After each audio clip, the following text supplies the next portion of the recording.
Queremos analizar la decisión del Tribunal Supremo de rechazar la petición del Gobierno de Canarias de implantar el toque de queda en Tenerife, como saben, en nivel 4 de alerta sanitaria. A esta hora, el Gobierno de Canarias celebra un Consejo de Gobierno extraordinario del que les vamos a dar la rueda de prensa en directo. En esa reunión van a valorar el fallo del Supremo, pero antes queremos hablar de este asunto con un especialista, con Gerardo Pérez, que es doctor en Derecho de la Universidad de La Laguna. ¿Qué tal? Muy buenos días, señor Pérez. Hola, muy buenos días. Bueno, la primera pregunta que nos hacemos es ¿qué opciones tiene ahora el Gobierno de Canarias? ¿Puede recurrir? No veo viable un recurso, tendría que ir al Constitucional y en este caso no creo que tenga ningún recorrido esa posible impugnación. En su caso lo que procede es que estudie otras medidas diferentes del toque de queda o que solicite formalmente del Gobierno de la Nación un estado de alarma para Canarias que sí habilitaría el toque de queda sin ningún problema legal. O sea que Canarias podría solicitar ese estado de alarma solo para nuestro territorio, para nuestra comunidad autónoma. Sí, está prevista en la ley que regula los estados de alarma, excepción y sitio, que se pueda solicitar por parte del presidente de una comunidad autónoma al Gobierno de la Nación que se establezca ese estatus de estado de alarma o de estado de excepción para una concreta comunidad autónoma. Otra cosa es que el Gobierno de la Nación es el único que puede decidirlo y que no está obligado a atender esa solicitud, pero desde luego la solicitud se puede hacer por parte de la Comunidad Autónoma de Canarias. Claro, no parece que el Gobierno, como ha dicho usted, el Estado, opte por esa opción. No sé qué otras alternativas tiene el Gobierno de Canarias, porque estamos hablando de otras medidas, pero al final a todas las que ha acudido el Ejecutivo han sido rechazadas, primero por el Tribunal Superior de Justicia de Canarias. Sí, la verdad es que hay que reconocer que cuando se cerró la puerta del estado de alarma o de los estados excepcionales y se decidió políticamente que había que lidiar con esta pandemia por la aplicación de la legislación ordinaria, obviamente los mecanismos se reducen. Las opciones que tienen los gobiernos para limitar derechos se reducen. Eso es un hecho incontestable. Lo que pueden hacer es seguir valorando determinadas restricciones en lugares públicos, determinadas restricciones respecto del uso de la mascarilla, del certificado COVID, pero no hay grandes medidas a disposición del Gobierno de Canarias que pueda suponer una limitación genérica de derechos para toda la población.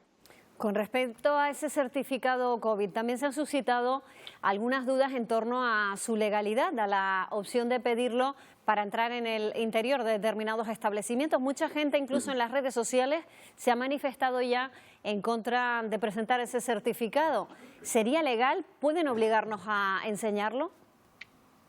Bueno, hay que entender que es una medida que no tiene precedentes, es una medida que no está contemplada como tal en la ley y que no existe jurisprudencia al respecto. Y por lo tanto, cualquier pronunciamiento o análisis se hace sin el bagaje de una sólida jurisprudencia previa. Y por lo tanto, siempre hay más inseguridad jurídica cuando hablamos de la implementación de una medida que no tiene precedentes. Desde luego, en una situación de normalidad, entiendo que no sería válida esa exigencia.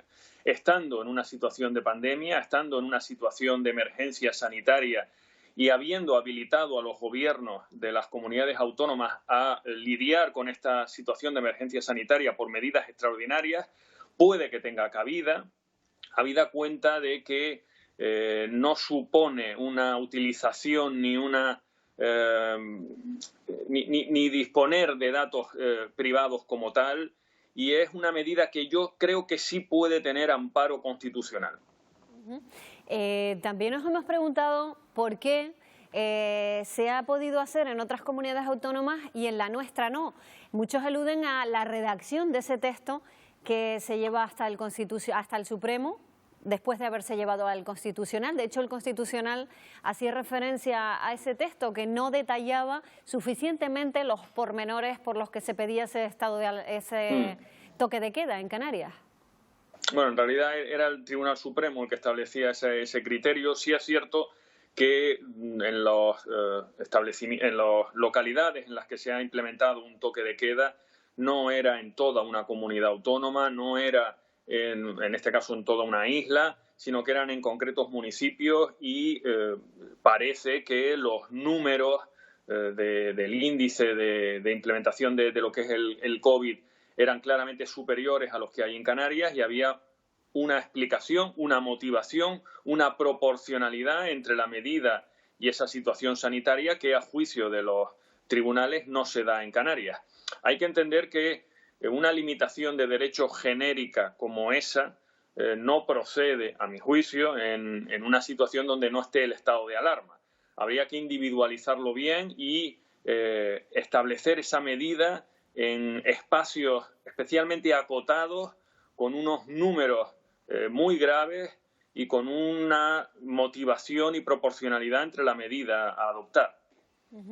Una última cosa, el presidente canario anunciaba esta semana y ha insistido de nuevo en esa idea sobre la posibilidad de obligar a determinados empleados públicos que ocupan puestos en servicios esenciales a vacunarse si no lo han hecho todavía.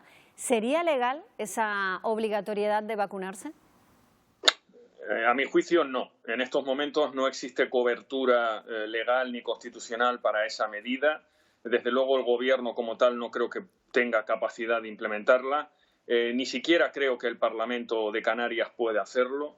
En su caso, tendría que ser una ley a nivel nacional, habida cuenta de que afecta a derechos fundamentales, y aún así sería de dudosa constitucionalidad, pero desde luego, como medida aprobada por un ejecutivo autonómico, yo considero que no es viable. Pues Gerardo Pérez, doctor y profesor en Derecho Constitucional y Ciencias Políticas de la Universidad de La Laguna, muchísimas gracias, como siempre, por aclararnos estas dudas. Buenos días. Buenos días.